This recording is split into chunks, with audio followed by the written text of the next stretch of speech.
अज्ञानतिमिरान्धानां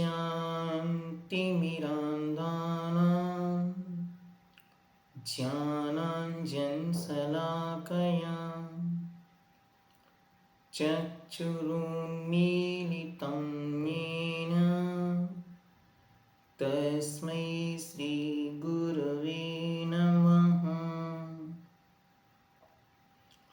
तस्मै श्रीगुरवे नमः।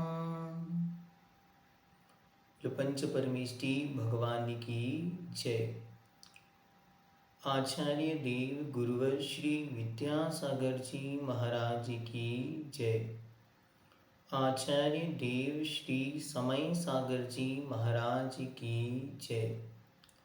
परमोपकारी संत निर्यापक श्रमण जगत पूज्य मुनिपुंगव तीर्थ चक्रवर्ती श्री सुधा सागर जी महाराज की जय।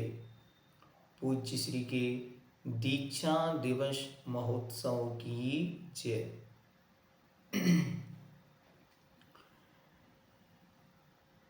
वीतराग सर्वज्ञ अरिहंत महाप्रभु का यह पवित्र जिन शासन युगों युगों तक जयवंत रहे। जयवंत हो वीतराग अरिहंत महाप्रभु की वह पवित्र जगत कल्याणी जिनवानी जो जन जन के हृदय में आत्म कल्याण की भावना प्रेषित करती है। उस भगवती जगत कल्याणी जिनवानी को सुनकर इस पथ पर चलने वाले निर्ग्रंथ दिगंबर योगी अनादिकाल से इस सृष्टि पर विचरण करते हुए चले आ रहे हैं और ये श्रमण संस्कृति अनादिकाल से इस धरती पर विद्यमान है। उस श्रमण परंपरा के इस युग के आदि श्रमण पहले तीर्थ नायक भगवान वृषभदेव हुए और अंतिम तीर्थ नायक 24वें वर्धमान महावीर स्वामी हुए। उनकी यह पवित्र परंपरा निरंतर आगे चलती आई और प्रथमाचार्य आचार्य भगवंत श्री शांति सागर जी, वीर सागर जी, शिव सागर जी और उनके प्रथम शिष्य ज्ञान सागर जी, उनके प्रथम शिष्य आचार्य भगवंत विद्यासागर जी महाराज हम सबको महान पुण्य के योग से प्राप्त हुए। हम सब अपने जीवन का यह परम सौभाग्य मानते हैं कि ऐसे दिव्य अलौकिक और अनुपमेय व्यक्तित्व को हम सब ने अपनी इन आँखों से देखा है। हम एक एक क्षण अपने आप को महान पुण्यशाली महसूस करें और हम सबका ये सौभाग्य रहा कि इस युग में गुरुवर जन्मे और हम सबका सौभाग्य रहा हम गुरु के युग में जन्मे। ये इस युग का सौभाग्य है कि इस युग में गुरुवर ने जन्म लिया और हम सबका ये सौभाग्य है कि हम उन गुरु के पवित्र तीर्थ काल में, उनके प्रभावना काल में, उनके शासन काल में वर्धमान महावीर की पवित्र परंपरा के जो शासनाधिपति बने, ऐसे गुरुदेव विद्यासागर जी महाराज की पवित्र परंपरा को देखने का सौभाग्य हम सबको मिला। और उनकी परंपरा में 131 निर्ग्रंथ दिगंबर योगियों को उन्होंने अपने दिव्य वरद सिद्ध हस्त कमलों से जैनेश्वरी दिगंबरी दीक्षा प्रदान की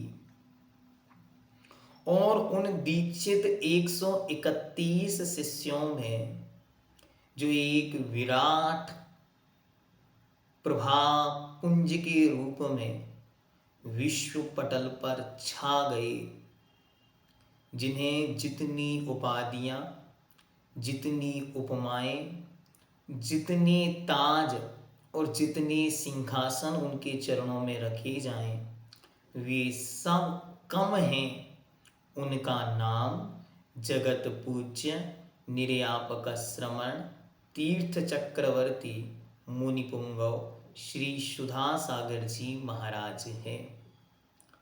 आचार्य भगवंत के द्वारा दीक्षित शिष्यों की अनुपमेय परंपरा में अलौकिक अलौकिक प्रतिभाधारी शिष्यों ने अपने आत्म कल्याण के लिए इस दिव्य यूनिवर्सिटी को ज्वाइन किया। लेकिन उन सब में जिस शिष्य ने अपनी छवि से गुरु का ही नहीं, अपने दादा गुरु का भी नाम, कुल की परंपरा को सारे संसार में विश्वविख्यात कर दिया, चारों तरफ साधना और प्रभावना दोनों का यदि कोई सुमेरु बनकर उभरे हैं तो उनका नाम निर्यापक श्रमण मुनिपुंगव श्री सुधा सागर जी महाराज हैं। ऐसे विराट व्यक्तित्व कि जिनके जब तक दर्शन नहीं करता तब तक हर कोई ये सोचता है कि वे बब्बर शेर की तरह दिखते हैं। जिन शासन के शेर कहे जाते हैं सो एक भय बना रहता है, लेकिन जो उनकी चरणों की छत्र छाया में जाता है वो उनका ही हो जाता है। वो उनके वात्सल्य में ऐसे डूब जाता है कि उन्हें ऐसा लगता है कि अलौकिक, अप्रमेय और अनुपम वात्सल्य की फुहार उसके जीवन को आंदोलित कर देती है, आनंदित कर देती, और वो अपनी धारणा से कुछ आगे बढ़ता है। जब बोलते हैं तो मानो जीवन के सारे रहस्य खोल रहे हों, जब डांटते हैं तो ऐसे लगते हैं कि मानो सुमेरु भी कंपायमान आज हो जाए। ऐसे अलौकिक साधक को आज ही के पवित्र दिन आश्विन वदी तीज के दिन पूज्यवर आचार्य देव ने मुक्ति के बीज बोते हुए जैनेश्वरी दिगंबरी दीक्षा प्रदान की थी। हमारे जीवन पर उनके महान उपकार हैं, लेकिन प्रसंगवशात कभी कभी कुछ प्रसंग हम आपके सामने रखते थे। आज मानस बनाया कि गुरुदेव का विराट व्यक्तित्व इतना है कि हजारों हजारों पृष्ठों पर भी लिखने का प्रयास किया जाए तो लिखा नहीं जा सकता। अभी एक भाई का फ़ोन आया और उन्होंने कहा कि आपने 2 कृतियाँ पूर्व में निकाली हैं, समय सार सम साधक और बोलती जिनवाणी। तो हमारा मानस है कि पूज्य गुरुदेव के जीवन पर भी कुछ निकालने का प्रयास करो।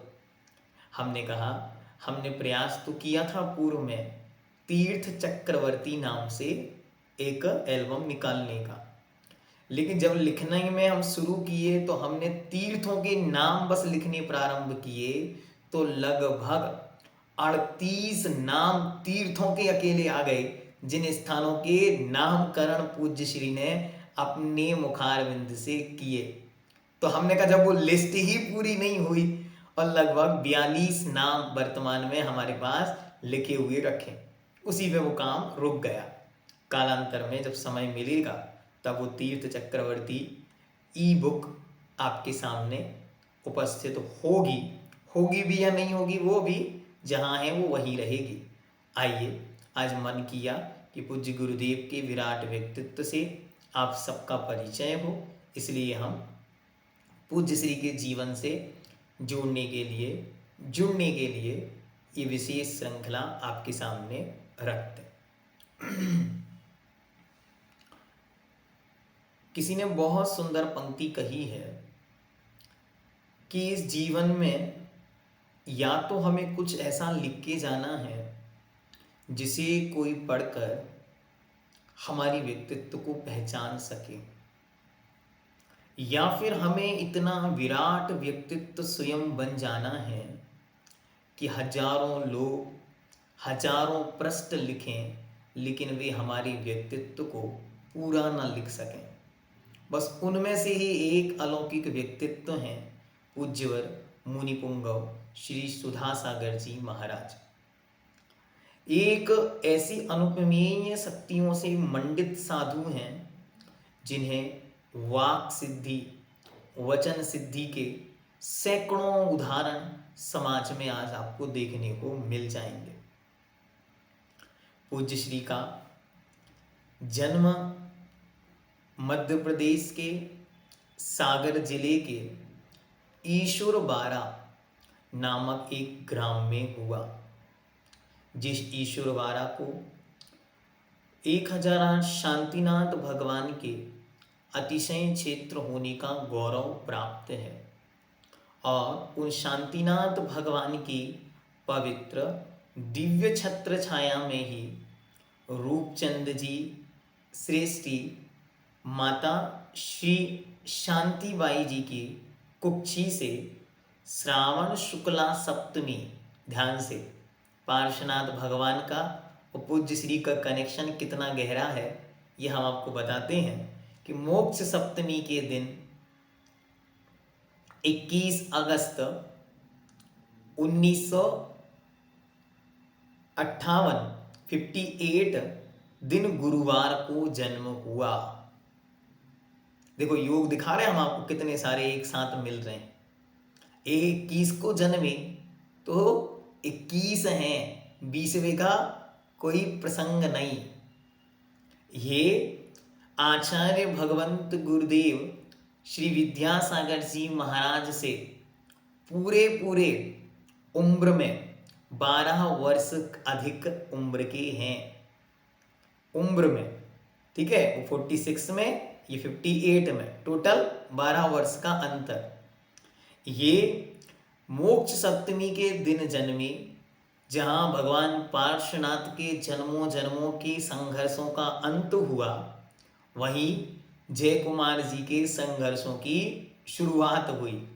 जहां भगवान पार्श्वनाथ ने अपने जीवन की संपूर्ण अनंतकालीन बाधाओं को विसर्जित किया, वहीं शांतिनाथ भगवान के दिव्य चरण छत्र छाया में एक ऐसी अलौकिक प्रतिभा ने जन्म लिया जो जीवन भर दृढ़ निश्चयी साधक, दृढ़ संकल्पी साधक के समान हमेशा उपसर्गों, परिसहों, बाधाओं, विघ्नों और दुश्मनों से घिरा रहेगा, लेकिन हमेशा ऊर्ध्व में, आकाश में सूर्य के समान प्रकाशमान भी रहेगा।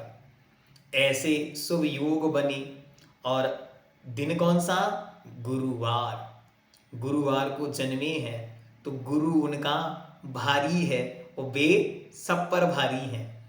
उनका गुरु भारी है, इसलिए वे जगत पर भारी हैं। वे अपने गुरु के अलौकिक शिष्य हैं, वे अपने गुरु के अनुपमेय शिष्य हैं। अभी उनकी शिष्यता पर और उनकी गुरुता पर हम आपको आगे विशेष बतलाएंगे, लेकिन हम इतना बस आपके सामने रखना चाहते हैं कि जगत को जिन्होंने अपना शिष्य बना लिया, जहाँ जाओ आप पूज्यवर मुनि पुंगव सुधा सागर जी महाराज के भक्त आपको यूं ही मिल जाएंगे। ऐसे जगत को विभक्त बनाने वाले, शिष्य बनाने वाले स्वयं जगत पूज्य अपने पूज्य गुरुदेव के चरणों की धूल बनी रहे। सदा सदा उनके मुख से एक ही बात निकलती है। क्या निकलती है? कि दुनिया में यदि कोई है तो वह एक ताकत है, उसका नाम है आचार्य विद्यासागर।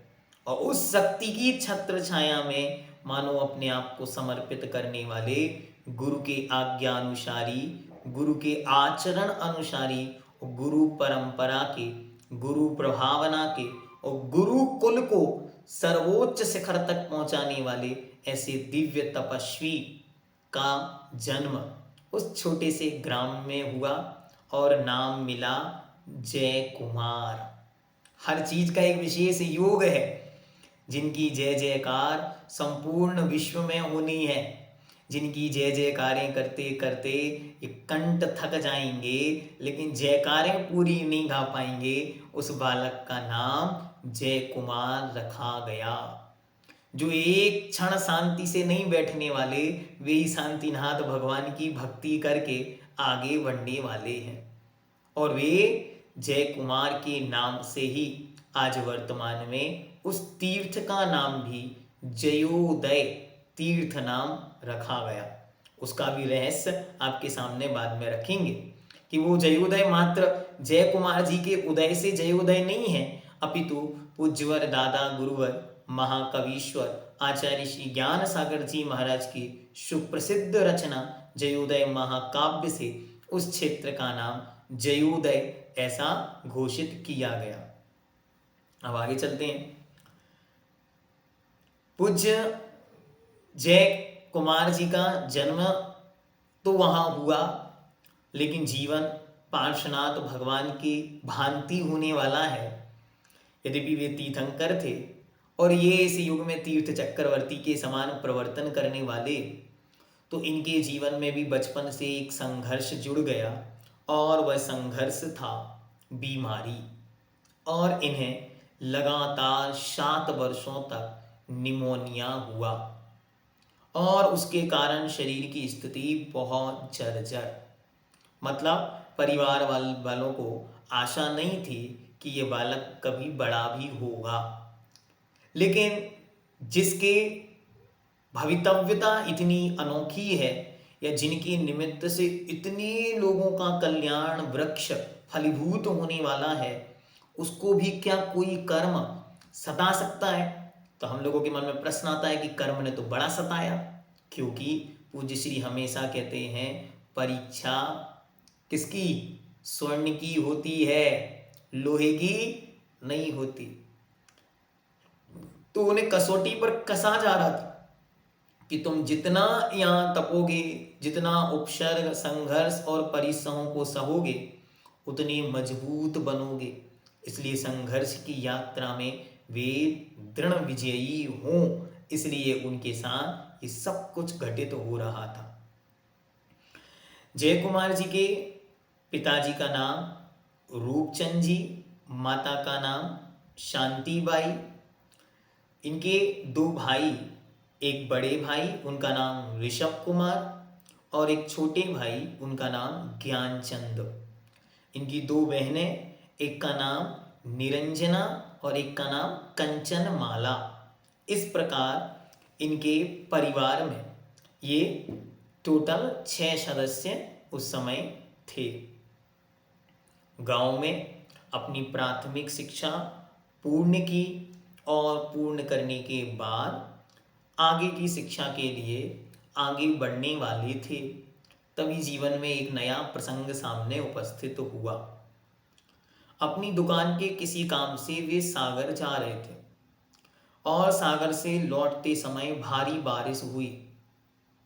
बारिश के चलते वहाँ पर पुल भी नहीं था, तो बड़ा पार करने में बड़ी असमर्थता थी। और जैसे ही जो बना हुआ पुल, छोटा पुल था, उसके ऊपर से पानी बह रहा था। तो कुछ मित्रों ने जो साथ में चल रहे थे, उन लोगों ने प्रयास किया कि चलो अपन सब एक साथ चलेंगे तो कुछ नहीं होगा। ऐसा करके सब हाथ पकड़ के और एकजुट होकर एकता के सूत्र में बांधने वाले वे आगे बढ़े। और जैसे ही आधे पुल को पार किया और वैसे ही वो बाढ़ का सैलाब एकदम से बढ़ गया और जय कुमार उस नदी में बह गए। सबने सोच लिया कि बालक को बड़ा मुश्किल से बड़ा किया था, लेकिन आज तो ये चला गया। और यहाँ से बहता बहता बालक लगभग 700-800 मीटर दूर एक पेड़ की डाली, बाढ़ तेज थी तो एक पेड़ उस नदी में गिर गया और उस पेड़ की डाली से जाकर वो बच गए। और उस पेड़ की डाली पर वहीं पर रात भर वे रहे और सुबह लौट कर आए। मुझे बहुत अच्छी तरह याद है 2012 में जब पूज्य श्री वहाँ पधारे थे, तब भी उस पुल पर जाके खड़े हो गए और दूर तक ऐसे करके देख रहे थे। तो सब लोग बड़े आश्चर्य में कि ये क्यों ऐसा देख रहे हैं। तब पूज्य श्री जब लौटकर वहां पर आए, ईश्वरवाड़ा पहुंचे, तो उन्होंने मंच से ये संस्मरण सुनाया था और मैंने अपने कानों से इसे सुना था। और पूज्य श्री ने कहा था कि मैं तो उस उपकारी पेड़ को देख रहा था जिसने मुझे मुनि बनने तक के लिए सुरक्षित रखा, और उसी निमित्त से वे आज प्रकृति और पर्यावरण के संरक्षक बन गए। वे प्रकृति और पर्यावरण के सौंदर्य दाता बन गए। वे प्रकृति और पर्यावरण को हमेशा महत्व देने वाले एक युग पुरुष बन गए, जिनके माध्यम से हजारों हजारों वृक्षों को एक नया जीवन मिल रहा है। तो ऐसे वे प्रकृति पुरुष उस प्रकृति के प्रकोप से बचकर आगे बढ़े, लेकिन संघर्ष वही का वही और जिद्दोजहद आगे बढ़ी। अब उनका एडमिशन हुआ डॉक्टर हरि सिंह गौर विश्वविद्यालय सागर, जिसे सागर यूनिवर्सिटी के नाम से जाना जाता है, और उसमें उन्होंने बीकॉम में एडमिशन लिया। और बीकॉम में एडमिशन तो हो गया, लेकिन ये थे अपने माइंड से बड़े शार्प बुद्धि। पढ़ाई के अलावा बाकी सब में मन बराबर लगता था। और नेतागिरी में, जैसे आप देख रहे हैं आज कि संपूर्ण श्रमणों का नेतृत्व करने वाले हैं, ऐसे ही उस समय छात्र संघ का नेतृत्व करने वाले। तो अपने समूह को बड़ा व्यवस्थित रखना और उस समूह को भी बड़ी मजबूती के साथ एक नई दिशा और दशा प्रदान करना। 5-7 जैन युवकों का ये विशाल संघ बन गया। और आपको आश्चर्य होगा कि वे 5-7 का जो संघ था, वे सबके सब दिग्गज लोग थे। मतलब उनमें एक थे बीरेंद्र भैया, जो पूज्य मुनि श्री क्षमा सागर जी बने। एक थे नवीन भैया, जो उपाध्याय गुप्ती सागर जी बने। और एक जयकुमार जी, जो वर्तमान में मुनि सुधा सागर जी हैं। और एक ब्रह्मचारी जयकुमार जी, जो वर्तमान में ब्रह्मचारी के वेश में हैं। ऐसे वो दिग्गजों का एक समूह उस समय उन्होंने बनाया। और वो समूह क्या करता था? वो समूह करता था, जब आसपास कोई साधु संघ आते तो उनको लाना, ले जाना, उनकी व्यवस्था करना, उन्हें निवेदन करना, सब काम वो लोग करते। एक बार पूज्यवर आचार्य भगवंत विद्यासागर जी महाराज पहली बार कुंडलपुर पधारे। 1975 में पहली बार वे कुंडलपुर पधारे थे। जब वे कुंडलपुर पधारे तो चारों तरफ खबर तो हुई कि इस प्रकार का कोई महान साधक साधु यहाँ पधारे हैं। लेकिन उस समय ऐसा कोई व्हाट्सएप मीडिया आदि प्रचार प्रसार के कोई साधन नहीं थे। तो सब लोग उनके पास जाते थे, निवेदन करते थे, महाराज सागर चलो। तो आचार्य महाराज हमेशा ये कह देते थे कि सफ़ेद बाल वाले आते हैं, कभी काले बाल वाले आएंगे तो विचार करेंगे। ऐसा कह के महाराज टाल देते थे और लोग वापस आ जाते थे। अब काले बाल वाले लेके कहाँ से जाएं? तो आचार्य महाराज की बात, आचार्य महाराज का भवितव्य था, आचार्य महाराज की निमित्त शक्ति थी कि वे जान रहे थे कि काले बाल वाले आएंगे तो, लेकिन वापस लौटकर जाएंगे नहीं। तो उन्होंने ऐसी बात रूपचंद जी को कही। रूपचंद जी नहीं, उनका शायद नाम पटना वाले बाबा जी, अब जो भी उनका नाम था मैं नाम भूल गया, जो दृढ़मती माता जी के पिताजी थे, गुलाब चंद जी पटना शायद उनका नाम था। हाँ, गुलाब चंद जी पटना वाले, गुलाब चंद जी दादाजी को आचार्य जी ने ये इशारा किया। हाँ, उनकी बेटी भी आरिका दृढ़मती जी बनी, जो आचार्य महाराज के संग में 2 नंबर की आरिकाएं है ना, पूरी आरिकाओं में 172 आरिकाओं में जिनका द्वितीय स्थान है। तो आचार्य महाराज को जब आचार्य महाराज ने ऐसा उनके सामने कहा तो उनको बड़ी चिंता हुई कि देखो यहाँ तो सब सफेद बाल वाले हैं, नए मिलेंगे कहाँ से। तभी अचानक से एक दिन ये पूरी की पूरी टोली, 7-8 भाइयों की टोली वहां पर पहुंच गई। और जैसे इन्होंने आचार्य महाराज को निवेदन किया तो अब आचार्य महाराज अपनी बात से मुकरे कैसे, क्योंकि हमने ही बोला था कि जिस दिन काले बाल वाले आएंगे उस दिन देखेंगे। और आचार्य महाराज ने भी नियोगवशात वहां से विहार किया और वे सागर नगर की ओर पधारे। एक बार नहीं, धीरे धीरे आचार्य महाराज का ऐसा हो गया कि लोग कहते थे कि जैसे सागर तो आचार्य महाराज का मायका है। वे कहीं से भी आते, कहीं भी जाते तो सागर होते हुए उनका जाना होता था। ऐसे भी आचार्य महाराज एक बार में सागर नहीं आए, बड़ी बार नैनागिर आते, फिर दौड़गिरी जाते, नैनागिर आते, दौड़गिरी, कुंडलपुर, घूमते घूमते और इसको हमेशा छोड़ने का प्रयास करते, लेकिन इनकी भवितव्यता देखकर एक बार वे पधार गए। इस प्रकार इनका पुरुषार्थ जीत गया, इनके अंदर उत्साह जाग गया। और पूज्य श्री हमेशा कहते हैं कि देखो, तीर्थंकर भगवान महावीर की परंपरा में आज तक दिखता नहीं कि ऐसा कोई आचार्य या साधु हुए हैं जिन्होंने इतने ज्यादा दीक्षार्थियों को, बाल ब्रह्मचारियों को इतनी कम उम्र में दीक्षा दी हो। एक अलौकिक अप्रमेय धर्मधारा बह गई आचार्य भगवंत विद्यासागर जी महाराज। और आप उस समय को याद करो, मतलब उस समय में आप लौट के जाओ 1975-76 में, जब चारों ओर आचार्य भगवंत का कोई यशोगान नहीं दिख रहा है, बहुत बड़ा कोई श्रवण संघ नहीं दिख रहा है। आज तो टीवी मोबाइल पर आपको हजारों हजारों साधु श्रवण संघ सब दिखाई दे रहे हैं। उस समय तो आचार्य महाराज स्वयं अकेले, संघ में 1-2 छुल्लक महाराज, 4 छुल्लक महाराज उस समय उपस्थित थे, बस इतना ही उनका संघ था। पूज्य आचार्य भगवंत की भी महिमा, उनके अंतरंग में बैठी हुई वो दिव्य शक्ति, तो महाराज कहते हैं उन्होंने मानो सागर में से रत्नों को खोज निकाला। वे सागर में जहां जब भी आते कुछ मोती अपने साथ लेकर चले जाते, और उन मोतियों में से एक बार झरी लग गई। झरी लग गई मतलब ब्रह्मचारी नवीन ने जब दीक्षा लेने का मानस तैयार किया तो गुप्ती सागर जी की दीक्षा हो रही थी। कौन सी दीक्षा? एलक दीक्षा, क्षुल्लक दीक्षा। और नवीन जी की क्षुल्लक दीक्षा देखने के लिए बीरेंद्र भैया गए। बीरेंद्र भैया मतलब क्षमा सागर जी। और आचार्य महाराज ने कहा महाराज हमारे मित्र की दीक्षा है। तो बोले मित्र जैसा अनुसरण करना वैसा कर लो। हाँ महाराज मन तो है, मन है तो फिर क्या है, आ जाओ संग में। और उनकी भी क्षुल्लक दीक्षा साथ में हो गई। ऐसे 2 लोग चले गए। अब इनका भी मानस बना तो धीरे से इन्होंने भी अपने आप को उस मार्ग से जोड़ लिया और ये भी गुरु के संग में, गुरुकुल में प्रवेश हो गए। तो आचार्य भगवंत विद्यासागर जी महाराज का प्रथम दर्शन 1977 में कुंडलपुर में किया और करते ही उन्हें ऐसा लगा यही मेरा भविष्य है, यही मेरे भाग्य विधाता। और उनको देखकर मानो वे उनके ही हो गए। और फिर 19 अक्टूबर 1987 को उन्होंने आचार्य महाराज के चरणों में नैनागिर में ब्रह्मचर्य व्रत स्वीकार कर लिया। ते गुरु मेरे उर्वसो तारण तरण जिहाज, कि हे गुरुदेव अब आप मिल गए हो, आप अच्छी तरह देखते जाना उम्र अभी कितनी है, ठीक है।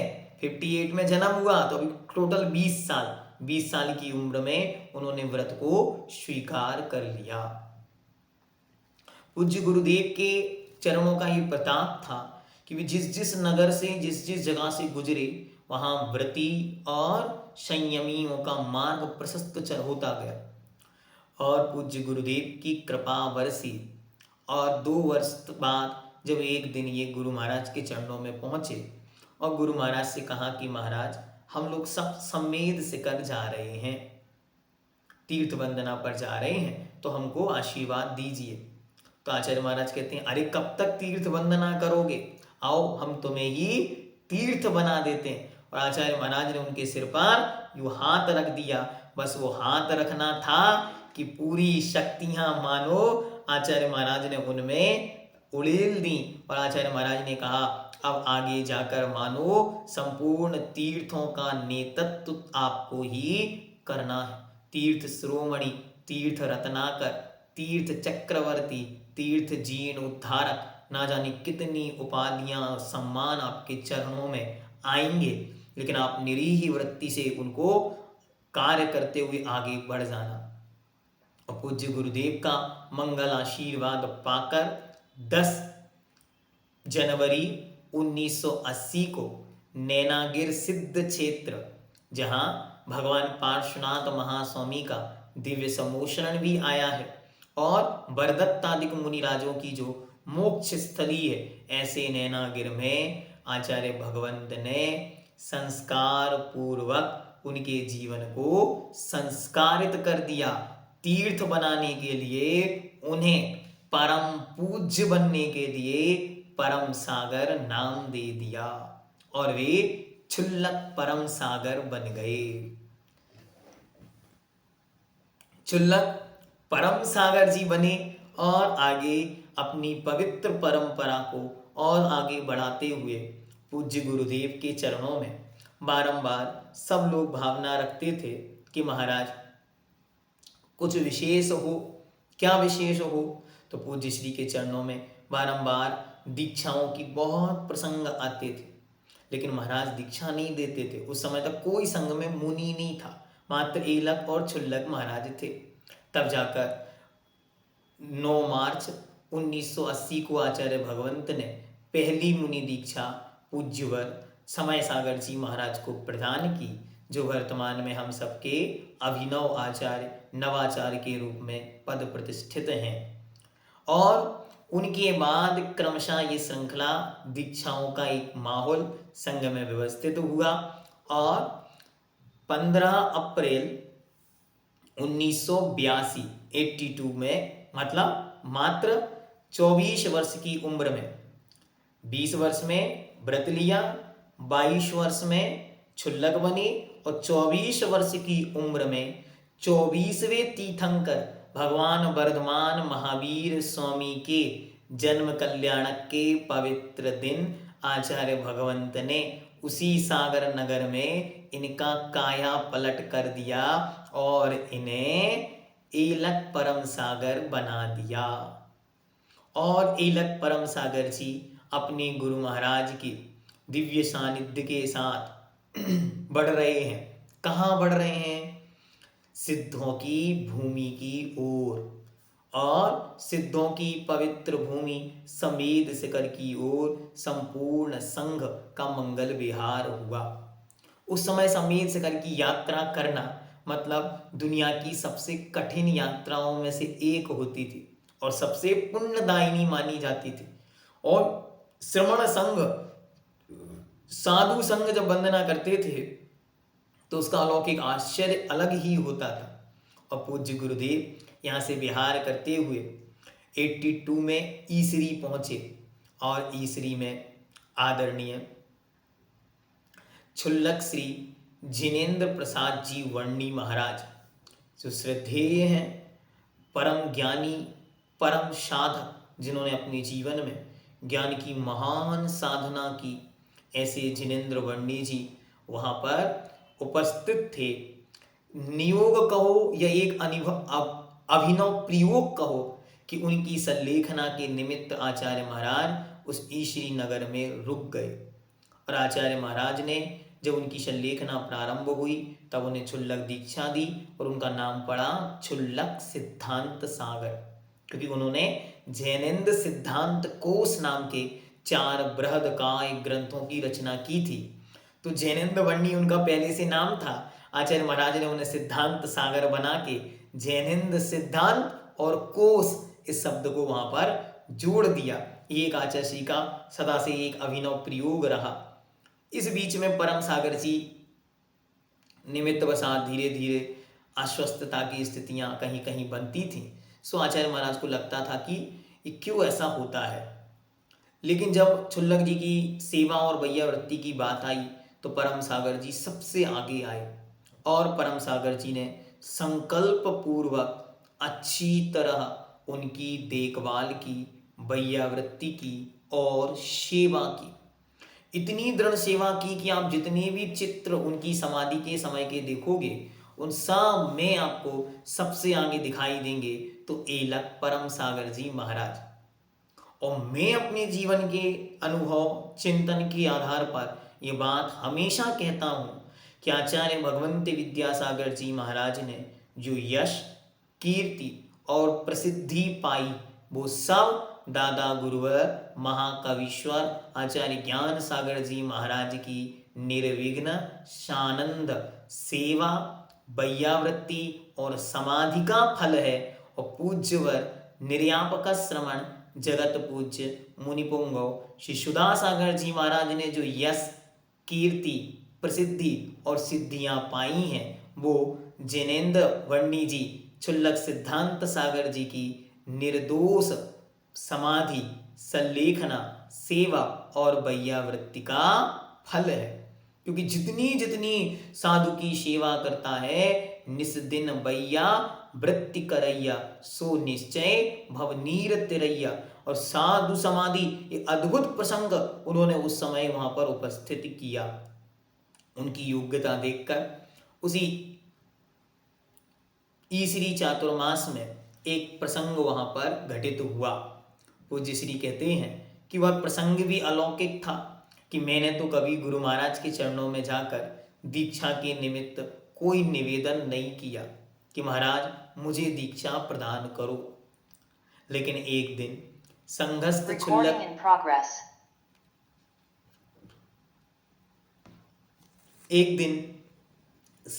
क्षुल्लक महाराज आचार्य महाराज को बार बार निवेदन करते थे कि महाराज हमें दीक्षा प्रदान करें।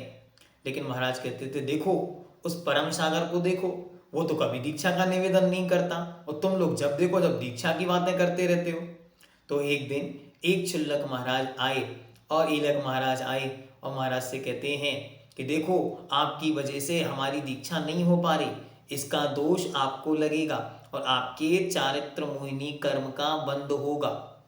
अब महाराज को लगा कि भाई ये क्या बोल रहे हो, हमारा पाप कर्म का बंद क्यों करा रहे हो।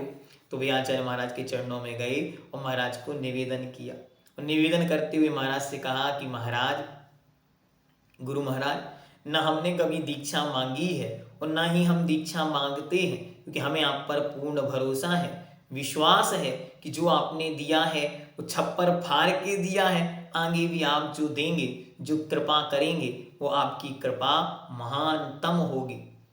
लेकिन ये सब लोगों को बड़ा विकल्प होता है। तो आचार्य महाराज ने कहा ठीक है। इतना कह के आचार्य महाराज आगे बढ़ गए और किसी को क्या पता था, क्योंकि आचार्य महाराज शुरू से ही अनियत विहारी थे, उन्होंने कभी भी अनियत स्वभाव था उनका, तो उन्होंने कोई किसी को कोई जानकारी नहीं। और 10 लक्षण महापर्व जैसे ही पूर्ण हुआ और 10 लक्षण महापर्व के अंत में चतुर्दशी हुई, पूर्णिमा एकम के दिन उन्होंने कहा क्षुल्लक महाराज कल आपको केस लॉन्च करना है। क्षुल्लक महाराज ने कहा महाराज, ईलक महाराज, परम सागर जी ने कहा महाराज केस लॉन्च का अभी समय तो आया नहीं, 2 महीने ही हुए हैं। आचार्य महाराज कहते हैं कर लोगे? जी महाराज, करने में कौन सी आपत्ति। और उन्होंने उसी दिन अच्छी तरह अपने केस लॉन्च किए और यहाँ केस लॉन्च हुए। और दूसरे दिन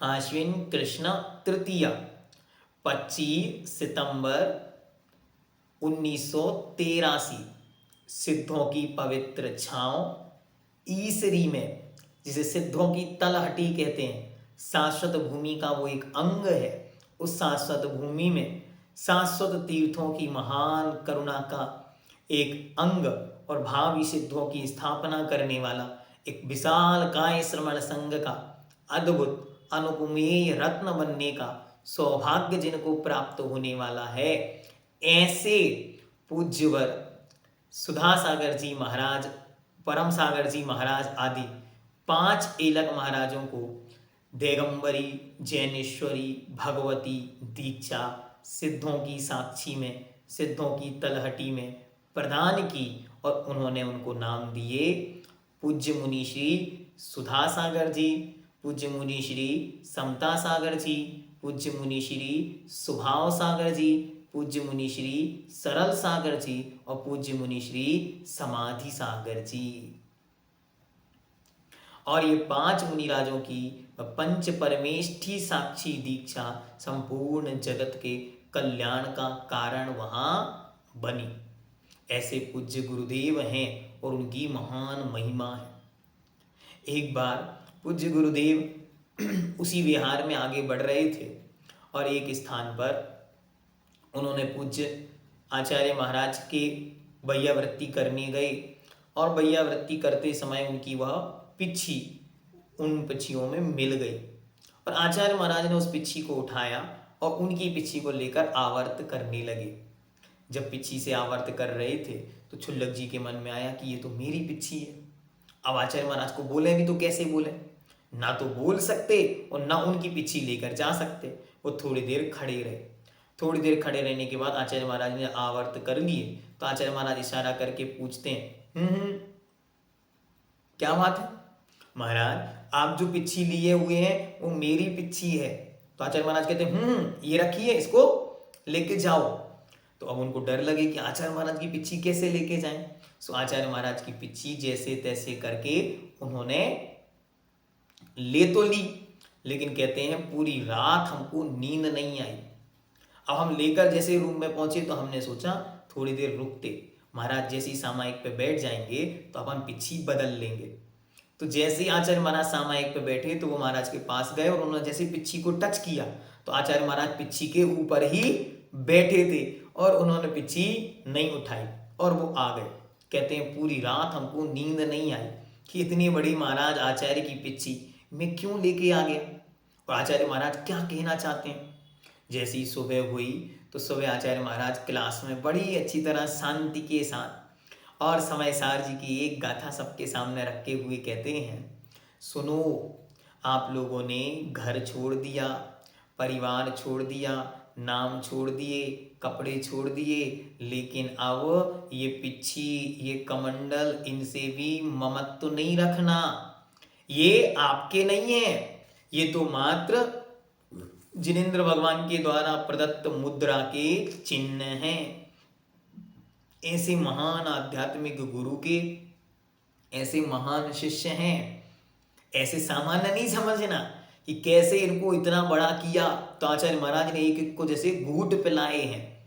आज पूज्य श्री हम लोगों को बताते कि जब हम लोग व्याकरण पढ़ते थे तो आचार्य महाराज शाम की भक्ति के बाद कुंडलपुर आदि में जब रहते थे तो सब लोग दमोह सागर के लोग होते थे, सब अपने अपने चले गए।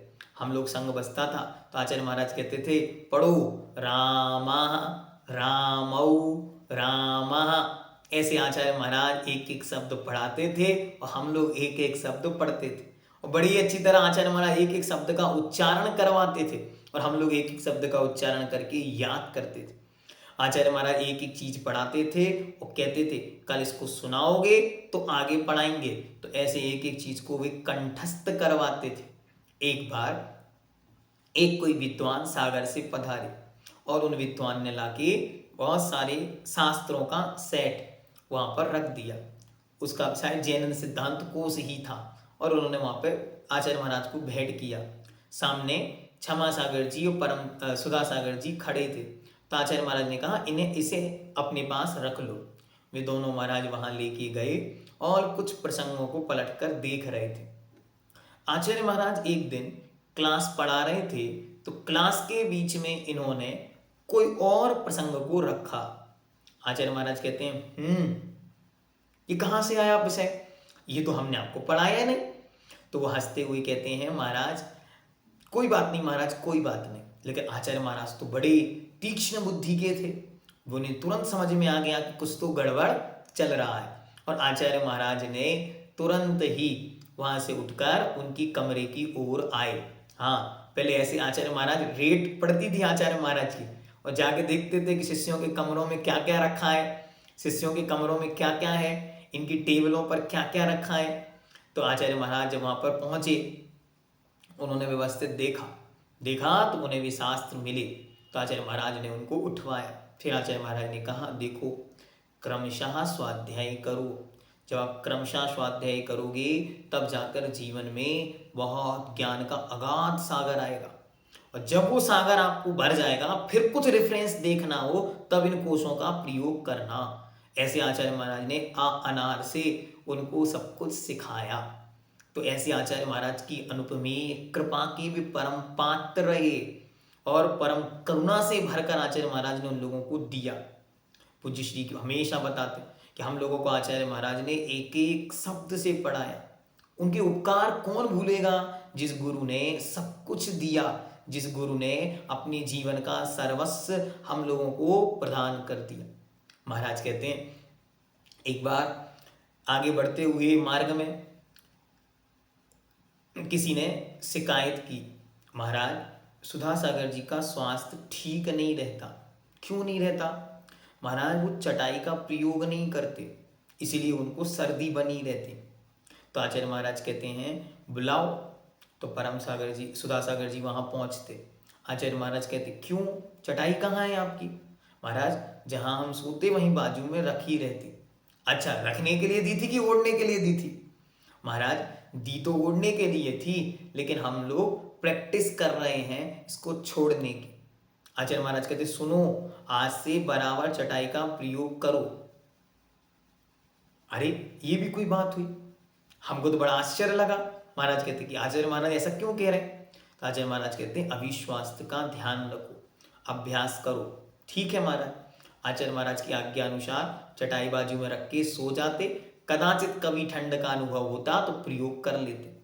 एक दिन 6 महीने में लगभग बाद फिर आचार्य महाराज को निवेदन किया, महाराज आपकी आज्ञा अनुसार प्रयोग किया, प्रयोग में हम सफल हुए, अब हम चाहते हैं इसका नियम हमको दे दो। आचार्य महाराज कहते इस वर्ष और करना है। ठीक है। उस वर्ष फिर सर्दियाँ आई। आचार्य महाराज की आज्ञा अनुसार चटाई बाजू में रखो और सोना है। चटाई बाजू में रख के सोते रहे और लगभग 3 महीने बीत गए सर्दी के। नवंबर, दिसंबर, जनवरी, फरवरी में एक दिन आचार्य महाराज ने बुलाया और आचार्य महाराज कहते हैं हाँ सुधासागर जी अब चटाई का त्याग कर लो, कायोत्सर्ग करो। सुधासागर जी आश्चर्य में पड़ गए कि ये क्या बात हुई, जब चटाई का त्याग कराना ही था तो पहले करा देते। तुरंत आचार्य महाराज ने कहा परम सुधासागर जी अभी तक तो मैं भी चटाई लेता था, इसलिए आपका कैसे त्याग करा देता। जब आपने पुरुषार्थ किया तो मेरी भी चटाई छूट गई। और उस सर्दी से आचार्य महाराज ने भी चटाई का प्रयोग नहीं किया था और उन्होंने चटाई को छोड़ दिया। और चटाई को छोड़ने के बाद दोनों गुरु शिष्य आजीवन बिना चटाई के भी हो गए। ये अलौकिक प्रयोग थे आचार्य महाराज के, कैसे संघ को दृढ़तम बनाना है। फिर थोवन जी में एक बार महाप्रकोप पड़ा मलेरिया का और सारा संघ बीमार। लेकिन महान पुण्य का नियोग कहो, दिव्य योग कहो कि मात्र परम सागर जी स्वस्थ बचे, सब बीमार। परम सागर जी ने दिन रात संघ की सेवा की। कहते हैं उन दिनों जैसी परम सागर जी ने संघ की सेवा की वैसी ना भूतो ना भविष्यति महान सेवा की। जब वाचनाएं सतखंडागम ग्रंथ की होती थी तो महाराज कहते थे हम लोग तो विद्वानों के चेहरे देखते थे, क्या बोलते हैं ये लोग। अरे बड़े बड़े पंडित जी साहब आते थे, कैलाश चंद जी, और वे ऐसी प्राकृत की और संस्कृत की पंक्तियों पर हाथ घुमाते थे और हिंदी बोलते थे। प्राकृत पे हाथ घूमता है वो हिंदी बोलते थे। ऐसा लगता था ये लोग क्या अद्भुत ज्ञानी हैं। और बस उस ज्ञान को देख देख कर भावना जागी, बस इतना ही ज्ञान हमको पाना है। उनके मन में विद्वानों के प्रति एक महान वात्सल्य, असीम अनुकंपा और असीम कृपा बस गई उसी समय कि देखो तो इनका जीवन, ऐसा ज्ञान, ऐसी सुत की आराधना, ऐसी जिनवाणी। देखो गुणग्राही वृत्ति, इसे कहते गुणग्राही वृत्ति, कि ऐसा गुणों को ग्रहण करने की परम सामर्थ्य कि जिसके आगे सब फीका है। कैसी गुण को ग्रहण करने की सामर्थ्य कि धीरे धीरे धीरे वे गुणों के सागर बने, खुद विद्वानों के महापिता बने और संपूर्ण जगत को विद्वानों का सम्मान दिलवाया। संपूर्ण जगत में विद्वानों को सम्मान दिलवाने वाले पहले साधु हैं जिन्होंने विद्वानों को धरती पर कुछ हैं ऐसा कहलवाने का पुरुषार्थ किया। तो ऐसे महान गुणग्राही धीरे धीरे वो आगे अपनी साधना के सुमेरु की ओर बढ़ रहे हैं। 6 महीने की मौन रहते, मात्र अध्ययन और संग से वार्ता और कुछ नहीं। कहते हैं एक स्थान पर बैठ जाएं तो 24 घंटे बैठे हैं। मुक्तागिरी में 10 दिन तक निर्जल उपवास किए, 24 घंटे एक स्थान पर खड़े होकर सामायिक करना, उपवास आदि में निरंतर मौन की साधना करना। ऐसी महान महान साधनाओं से उन्होंने अपने आप को परिपुष्ट किया। प्रसंगवशात कभी कभी भी गुरु महाराज से पूछ लेते थे कि महाराज किस प्रकार आप राजस्थान से यहाँ क्यों आ गए। प्रसंग बना तो आचार्य महाराज ने कहा चलो अनुभूत कर लो। और प्रसंग था आगरा का पंचकल्याण। आगरा के पंचकल्याण के निमित्त आगरा आए और आगरा से होते हुए वे प्रविष्ट कर गए कहाँ, जयपुर। जयपुर, अजमेर, भीलवाड़ा सारा क्षेत्र उन्होंने नाप दिया अपने कदमों से। मतलब मैं और हम सब मिलकर ये कहें कि राजस्थान का जो स्वरूप आज है उस सारे स्वरूप के प्रदाता पूज्यवर मुनिपुंगव सुधा सागर जी महाराज हैं। सब कुछ उनका दिया हुआ। मतलब राजस्थान के तो कण कण में भी बसे हैं। राजस्थान का कण कण उनके प्रति उपकृत है। हमेशा यही भावना वो राजस्थान वाले भाएं। और हम तो ये कहते हैं राजस्थान में जो साधु विचरण करते हैं उन साधुओं पर भी आज पूज्यवर मुनिपुंगव सुधा सागर जी महाराज का उपकार है कि महाराज ने मार्ग बनाया, इसलिए बाद वालों को विचरण करने को रास्ता मिला। ये वो अलौकिक विभूति है जिन्होंने रास्ते बनाए हैं। इन्हें बनी बनाए रास्ते नहीं मिले। इन्होंने बड़े संघर्ष के साथ एक एक कदम को चुना। बोलते हैं जब पहली बार वहां पहुंचे तो पदमपुरा ऐसी भीषण गर्मी की सहन से बाहर, लेकिन गुरु महाराज का आशीर्वाद और उनका संकल्प पूरा करना, सो वहां दृढ़ता पूर्वक डटे रहे और अपनी साधना में मगन रहे। ऐसे ऐसे क्षेत्र, ऐसी ऐसी समाज, जातिवाद, पंथवाद और संतवाद और ऐसी ऐसी मुसीबतों को झेलते हुए उन्होंने अपने जीवन में महान महान कार्य किए। जो कार्य किसी के लिए भी संभव नहीं थे उन कार्यों को भी उन्होंने सार्थक और जीवंत बनाया। पूज्यवर सुनाते हैं कि जब सांगानेर पधारे तो उन मंदिरों, उन प्रतिमाओं की हालत देखकर आंखों से आंसू निकलने लगे। चंगादरें जहां घूमती हैं, चंगादरों के सिवा कुछ नहीं उस मंदिर में, और सैकड़ों सैकड़ों प्रतिमाएं, जिन बिंब ऐसी रखी हुई हैं जैसे गोदाम में प्रतिमाएं भर दी हों। उनको देखकर आंखों से आंसू गिरते थे और घंटों घंटों उन सांगानेर के बड़े बाबा के चरणों में बैठकर ध्यान करते, सामायिक करते और भावना भाते कि हे भगवान कुछ कृपा करो और कुछ अद्भुत यहाँ हो जाए।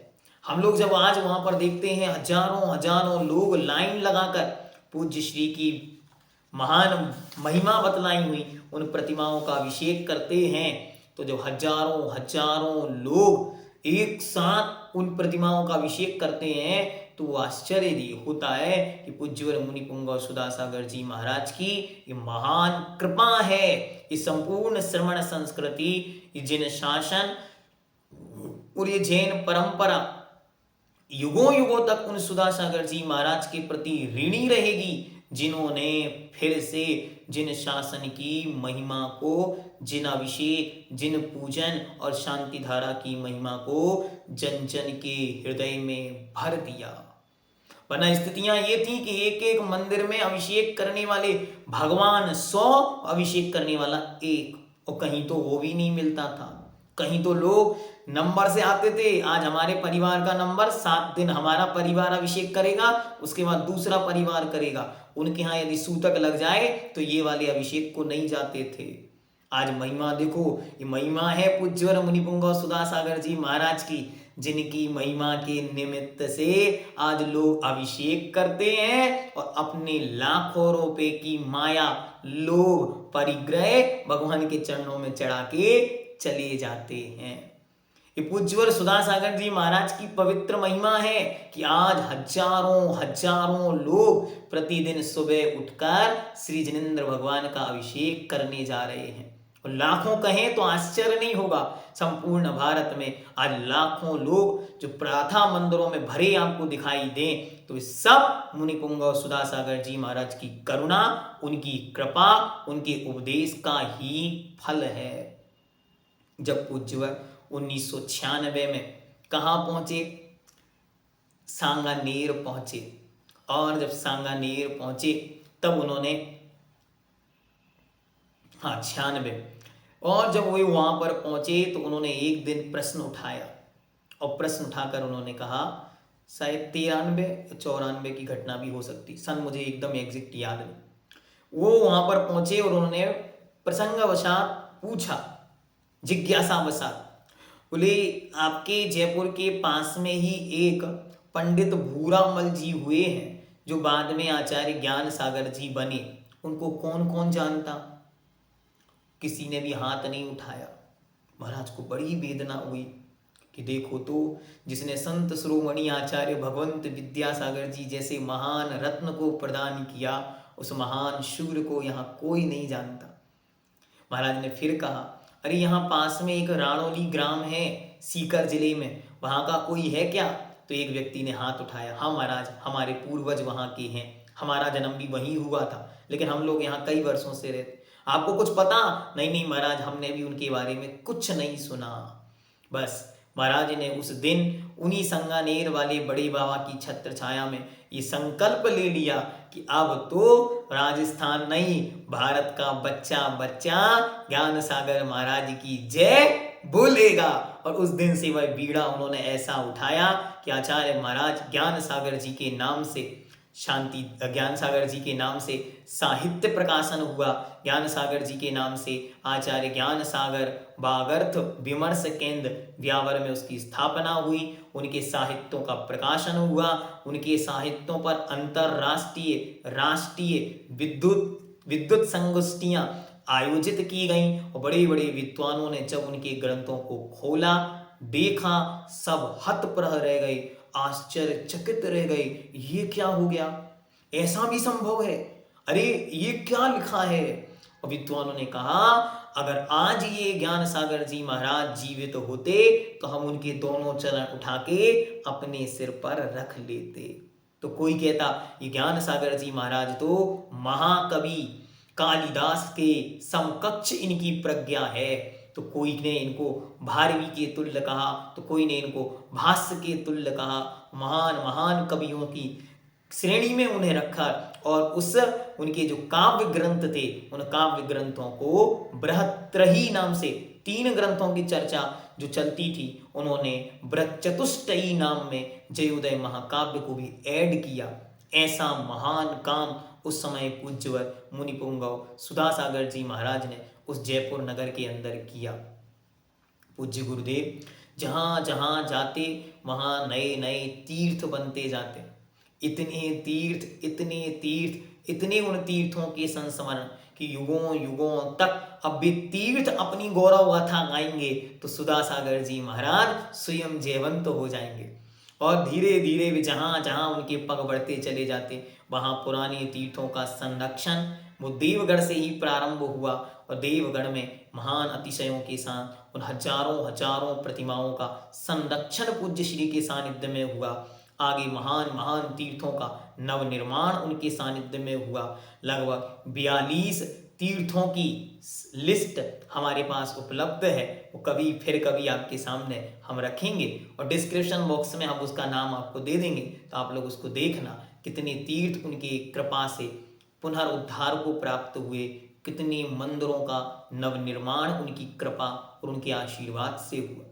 ये विशेषता है कि दुनिया में लोग कहते इतने मंदिर बन रहे हैं, क्या होगा? उन्होंने मात्र मंदिर नहीं बनाए, उन मंदिरों में पूजा करने वाले पुजारी भक्त पैदा करे। ऐसा नहीं कि पेड़ पुजारी, नहीं, भक्त पुजारियों को पैदा किया। एक एक मंदिर में हजारों हजारों लोगों की पंक्तियां लगा दी, तीर्थ क्षेत्रों पर लाइन लगा दी।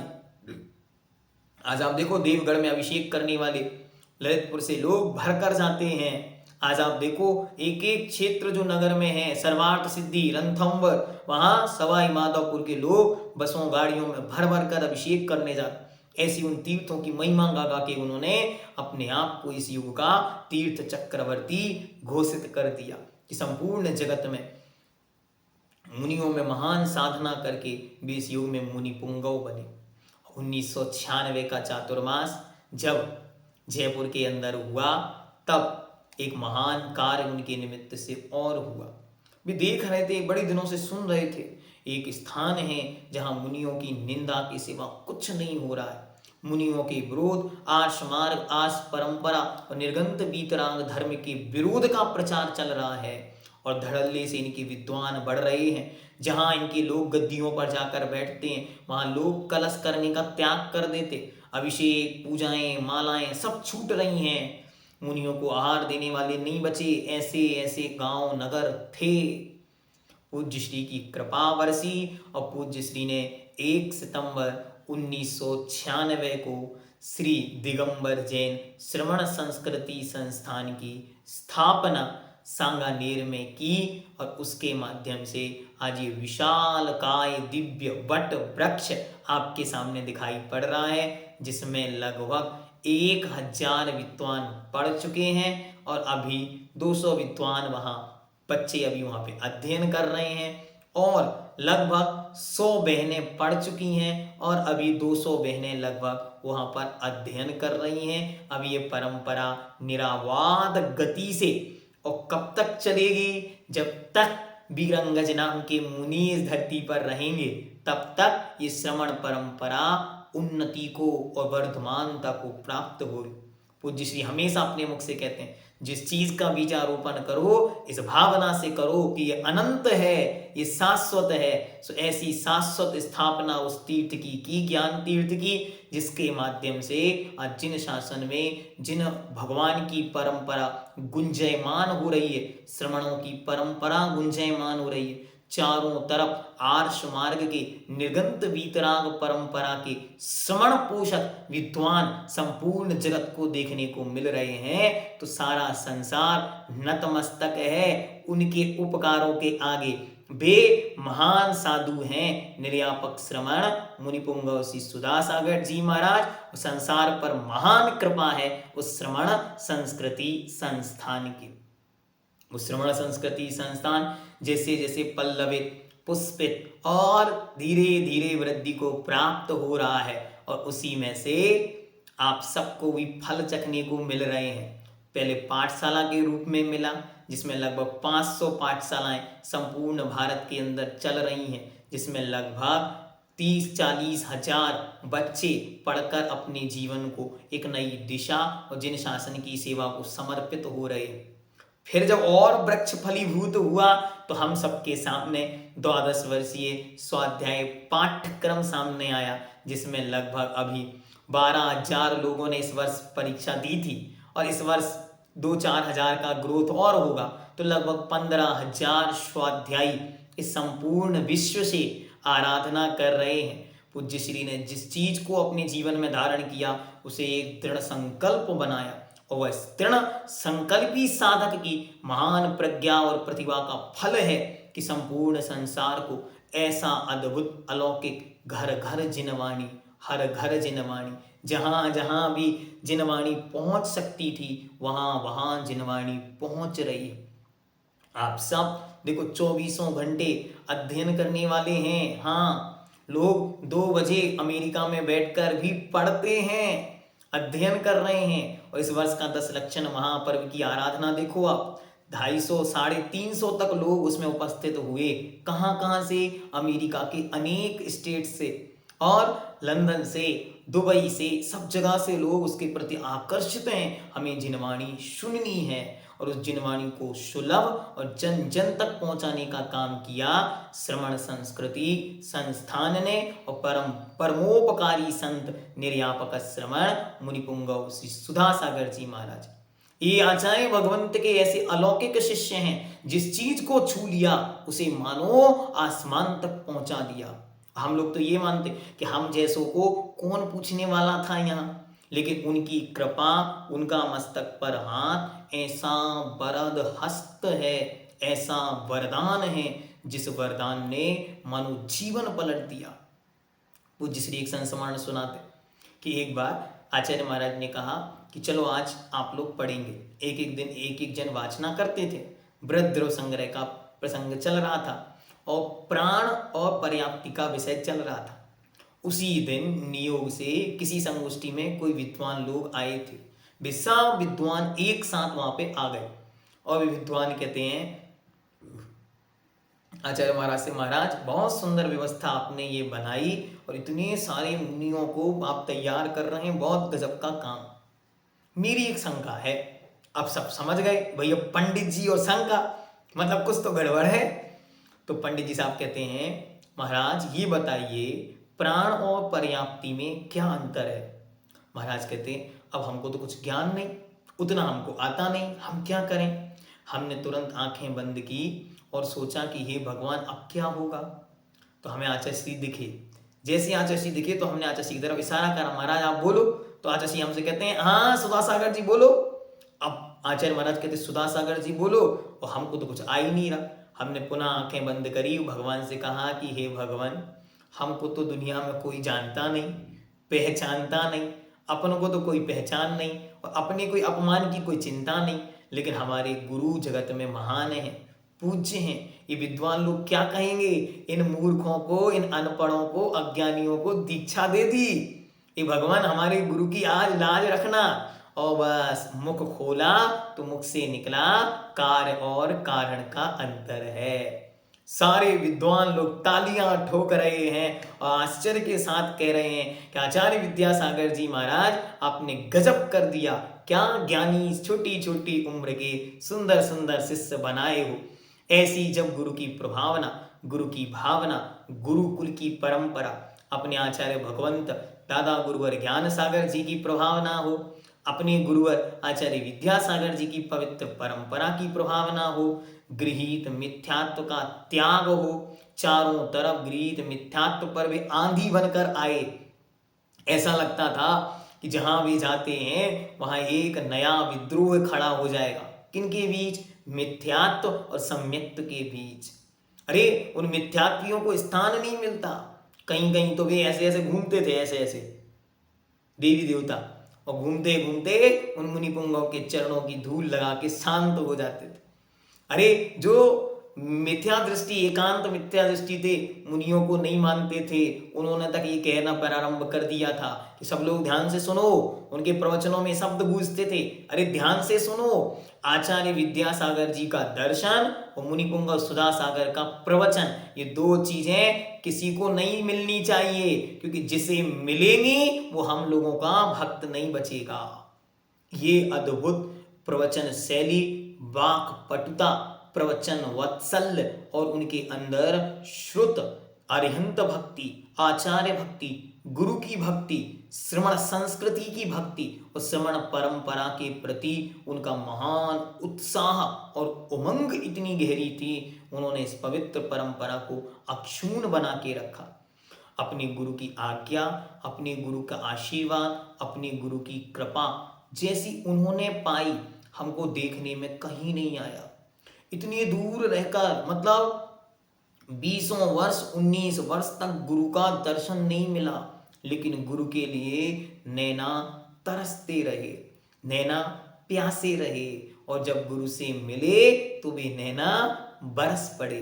19 साल बाद रामटेक में आचार्य महाराज के जब उन्हें दर्शन हुए, वो अलौकिक दृश्य संपूर्ण विश्व ने देखा, तब पता चला जो लोग यहाँ वहाँ की चर्चाएं करते थे, सब चर्चाओं पर विराम पड़ गया, और सबने देखा कैसे एक शिष्य गुरु की आज्ञा में बंधा है, कैसे एक पतंग डोर में बंधी है, उड़ भई भली वो राजस्थान में रही है, प्रभावना भले ही संपूर्ण विश्व में हो रही है, लेकिन वो जुड़ी तो आचार्य विद्यासागर जी के चरणों से है। ऐसा जब संपूर्ण विश्व में शंखनाद हुआ तो जिन शासन ने नई नई उन्नतियां देखी, ज्ञानोदय, वीरोदय, जयोदय और संस्कारोदय, शीलोदय, भव्योदय और अनेकों ऐसे उदयों को देने वाले यशोदय, तपोदय, देशनोदय आदि महान महान तीर्थों की स्थापना हुई। पूज्य गुरुदेव ने अंतिम बार अपने दर्शन कुंडलपुर महातीर्थ क्षेत्र के पंचकल्याणक पर उन्हें प्रदान किए, और उन्हें जिन शासन का शेर ऐसी घोषणा के साथ उद्घोष कर दिया, और उन्होंने उस दिन कहा कि अब ये शेर की तरह दहाड़ते हैं, आज आए हैं आगे दहाड़ेंगे। लेकिन उनकी विनम्रता, उनकी गुरु भक्ति, उनका आदर्श देखते ही बनता था। उस कुंडलपुर महोत्सव में लगभग 10 दिन में वहां रहा। मैं पूज्य श्री को देखता और नतमस्तक हो जाता। क्यों? क्योंकि हमने महाराज का वैभव, महाराज का वक्तव्य, महाराज की चर्चाएं, हर चीज खूब देखी, 4-4 महीने खूब देखा। लेकिन कुंडलपुर में भी एक सामान्य व्यक्ति की तरह, बस आचार्य विद्यासागर जी के भक्त की तरह वहां उपस्थित थे और बिल्कुल नम्र वृत्ति के साथ, आंखें झुकी हुई, शांति के साथ बैठे। अगर आशीर्वाद किसी को दे दिया तो दे दिया, नहीं दिया तो बैठे हैं। ऐसे महाराज को हमने जब देखा हम लोग सब हतप्रभ। तब किसी ने पूछा, तब महाराज कहते हैं, सुनो, यहाँ हम गुरु महाराज को सुनने आए थे, किसी को कुछ सुनाने नहीं आए थे। प्रवचन दिया तो एकदम साधारण। ये क्या है? ये महान नीतिज्ञ पुरुषों की नीति है कि जब अपने पूज्यों के सामने जाओ तब विनम्रता के साथ झुक जाओ, कुछ करना नहीं, कुछ कहना नहीं। पूज्य श्री ने उनकी योग्यताओं को देखकर आचार्य भगवान ने स्वयं उन्हें निर्यापक पद पर प्रतिष्ठित किया। फिर आचार्य महाराज ने स्वयं अपनी साक्षी में कुंडलपुर में हुई क्षुल्लक दीक्षाओं में उनके माध्यम से संस्कार कराए और पूज्य श्री की आज्ञा अनुसार संघ की वृद्धि, जिन शासन की वृद्धि का संकल्प लेकर हजारों तीर्थों का उद्धार, हजारों विद्वानों के पिता बनने का सौभाग्य उन्हें मिला, हजारों पाठशालाओं के जनक बनने का सौभाग्य उनको मिला।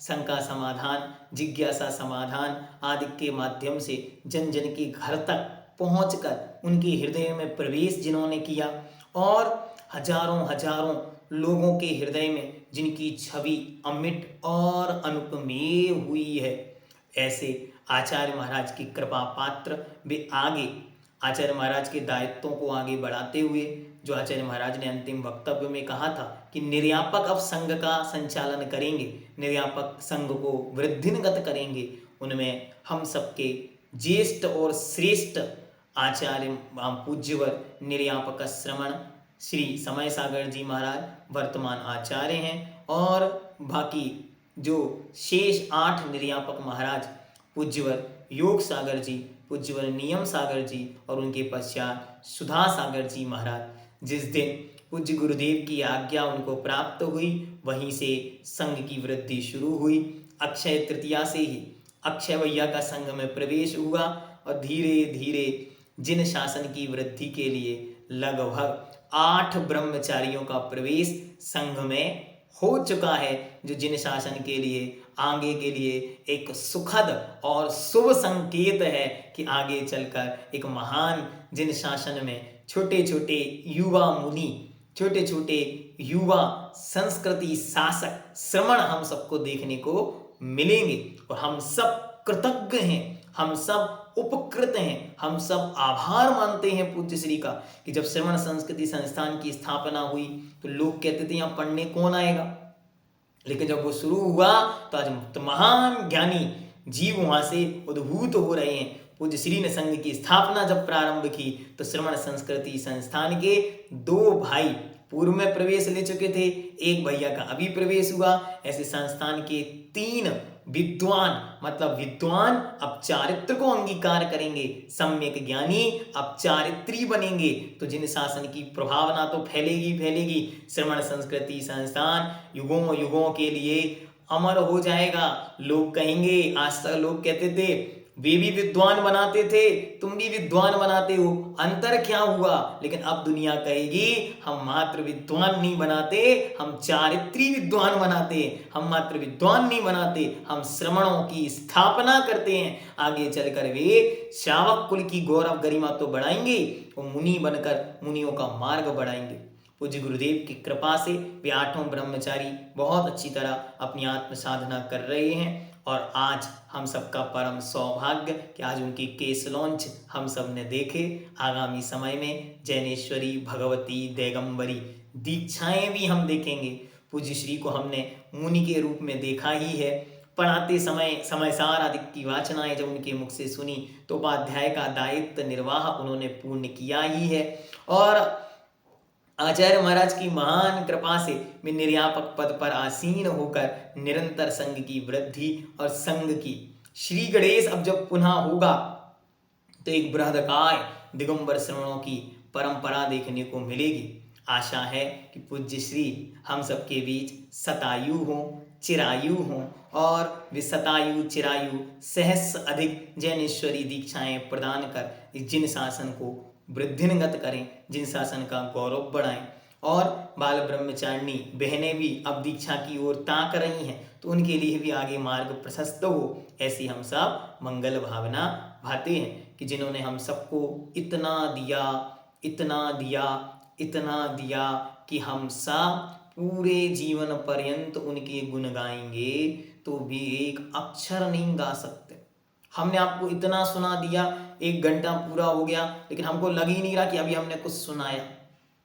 क्यों? इतना है उनका व्यक्तित्व, है असीम तब गुणमाला। उन्होंने इतना दिया इस समाज को। मैं देखता हूँ संघर्षों के बीच जिद्दोजहद करके श्रमण परंपरा को आगे बढ़ाने में लगे हुए हैं चारों तरफ से। हमने एक दिन महाराज को पूछा, महाराज आप इतना कुछ करते हैं, चारों तरफ से विरोध ही विरोध दिखता है, लेकिन विरोध के बाद भी आप अडिग कैसे रहते हैं? तो महाराज ने कितना सुंदर उत्तर दिया। बोले सुनो, हमारे सामने जब तक दीपक रहेगा और हमारी सांस रहेगी हम बुझने नहीं देंगे। बस यूं हाथ करके खड़े रहना। क्या कहा? यूं हाथ करके खड़े रहना है और इस हाथ को कभी हटाना नहीं। ये नहीं सोचना कि दीप तो एक दिन बुझना ही है। संकल्प ये हो हमारी आंखों के सामने नहीं बुझना चाहिए। ऐसी श्रमण परंपरा जो नीचे की ओर जा रही थी उसे आज ऊपर की ओर उठाया आचार्य भगवंत विद्यासागर जी ने। और जो श्रावकों की परंपरा, विद्वानों की परंपरा नीचे जा रही थी, वहां श्रद्धा और ज्ञान का दीप जलाया मुनि पुंगव सुधासागर जी महाराज ने। आज देखो 5000 श्रावक संस्कार शिविर में शिवरात्रियों का बैठना, ये धरती पर आश्चर्य नहीं तो क्या है? जहां मोबाइल, लैपटॉप, टीवी और व्यसनों से दुनिया में समय नहीं मिल रहा है, वहां लोग 24 घंटे धर्म के वातावरण में 10 दिन तक रह रहे हैं, 120 घंटे अपनी जिंदगी के धर्म की आराधना में व्यतीत करते। यह आश्चर्य कोई कर सकता है? उनका नाम मुनि पुंगव श्री सुधासागर जी महाराज। शांति धारा की महिमा बताकर लाखों लोगों के मिथ्यात्व का त्याग करा दिया। सुनो, हम आपको बताते हैं रहस्य क्या है। रहस्य ये है कि लोगों को थोड़ा सा भी बुखार आता ना तो लोग पूछते कोई ऊपरी तो नहीं हो गया, चलो कहीं से झाड़ा फूकी लगवा लेते हैं। लोग झाड़ा फूकी लगवाने यहाँ वहाँ श्रीफल चढ़ाते हुए फिरते थे, लेकिन आज किसी को बड़ी से बड़ी समस्या आने पर भी वो ये कहता है कि भैया डरो नहीं, मुनि पुंगव सुधासागर जी महाराज ने शांति धारा बताई है तो शांति धारा करा देते हैं। मतलब गृहीत मिथ्यात्व से लोगों को निकाल कर पूज्य श्री ने धर्म की सम्यक क्रिया को उनके सामने रखकर संपूर्ण जगत को आश्चर्यचकित कर दिया। महिलाओं को लिए क्या था? शोषण के सिवा कुछ नहीं। आज पाठशालाएं हैं, स्वाध्याय है, चारों तरफ जागृति है। एक महिला ने हमको कहा था, माता ने, भैया जी हमारी बेटी का जब विवाह हुआ तो सब लोग कहते थे अब तुम अकेली हो। हमने उनसे कहा हम अकेली नहीं, 24 घंटे जिनवाणी साथ है, जब चाहो तब ऑनलाइन क्लास खोल के हम पढ़ लेते हैं। हमारा अकेलापन दूर कर दिया। कितने ही लोग हैं, बुढ़ापा है, अब क्या करेंगे? अरे शासन की ओर आओ, यहाँ बृहदकाय जिनवाणी की आराधना उपस्थित है। देखो कैसे महिला संगीत, फूहड़ पंथी के कार्यक्रम शादियों में बढ़ रहे थे। वहां आदर्श विवाह पद्धति की स्थापना, इस धरती पर भगवान आदिनाथ की पवित्र परंपरा को आदर्श चक्रवर्ती विवाह की स्थापना करके उन्होंने एक नई दिशा और दशा दी। जहां करोड़ों रुपए में मात्र बर्बादी हो रही थी, वहां उन्होंने अल्प व्यय में एक जिनेंद्र साक्षी गृहस्थ जिन दीक्षा जिसे कहा आदि पुराण के अंदर, उसकी परंपरा पुनः उन्होंने प्रवर्तित की। कितनी ही परंपराएं मिथ्यात्व थी। हम अपने जीवन का प्रसंग आपको सुनाते कि हम लोगों के परिवारों में सब जगह बुंदेलखंड के हर घर में स्थिति थी कि हर जगह मात्र दिवाली पर रात्रि में पूजन होती थी। और रात्रि पूजन में भी क्या होता था? बड़े बड़े फोटो रखे जाते थे, ना जाने किन किन के। लेकिन पूज्य श्री की ऐसी कृपा, ऐसी महिमा, आज घर घर में दोपहर में पूजा होने लगी, घर घर में शाम को आरतियां होने लगी। और उन आरतियों में भी कोई फोटो नहीं। अब तो जहां देखो, सुनो, जहां जाओ बुंदेलखंड में किसके घर की फोटो मंगा लो, आपको मिलेगा तो कुंडलपुर के बड़े बाबा का चित्र होगा, भगवान महावीर का चित्र होगा, पूज्यवर आचार्य भगवंत विद्यासागर जी का चित्र होगा, पूज्यवर मुनिपुंगव सुधासागर जी महाराज का चित्र होगा और सामने एक सुंदर जिनवाणी विराजमान हुई होगी। कोई पूजा नहीं, कोई पाठ लोग अन्य रूप में नहीं कर रहे हैं। कैसे गृहीत मिथ्यात्व भागा, इसलिए उन्हें मिथ्यात्व भंजक कहते हैं, जिन्होंने जन जन के मानस का मिथ्यात्व नष्ट कर दिया। लाखों लोगों की मनोवांछाएं, मनोक्षित वस्तुएं, सर्वार्थ सिद्धियां उनके नाम मात्र से पूरी हुई हैं, उनकी कृपा से पूरी हुई हैं। जगह जगह भक्तामर स्त्रोत की महिमा। देखो मैं आपको बताऊं, दुनिया में बहुत सारे साधु हैं जिन्होंने बहुत सारे नए शास्त्र लिखे, दुनिया में बहुत सारे साधु हैं जिन्होंने बहुत सारे नए स्त्रोत, नए पाठ लिखे, लेकिन मुनिपुंगव सुधासागर जी महाराज ऐसे अलौकिक साधु हैं जिन्होंने अपना कुछ नहीं किया। सब जो पुराना था उसे नए फ्लेवर में रख के संसार के सामने रख दिया। उसी भक्तामर स्त्रोत को उठाकर रिद्धि मंत्र के रूप में संपूर्ण जगत के सामने रखा।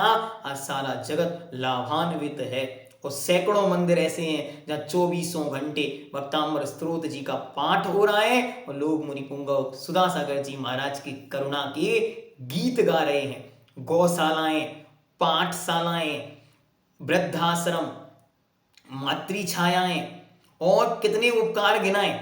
जहां तक समाप्ति का समय आता नया उपकार सामने आ जाता। इतना उपकार उन्होंने इस संपूर्ण जगत के ऊपर किया। हम सब उनके उपकारों से उपकृत हैं।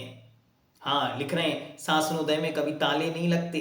ललितपुर का वो महातीर्थ अभिनंदनोदय देखो, देवगढ़ का देवोदय देखो, तपोदय देखो बिजौलिया जी, तो कभी सुदर्शनोदय देखो आवा का, तो कभी ज्ञानोदय देखो नारेली, तो कभी वीरोदय देखो, तो कभी वहां जाकर आप नए नए उपकृत जो तीर्थ अभी नए निकलने वाले हैं वे उनके माध्यम से कितनी ही मंदिर, कितनी ही तीर्थ उपकृत हुए हैं। सब आगम की पवित्र परंपरा है।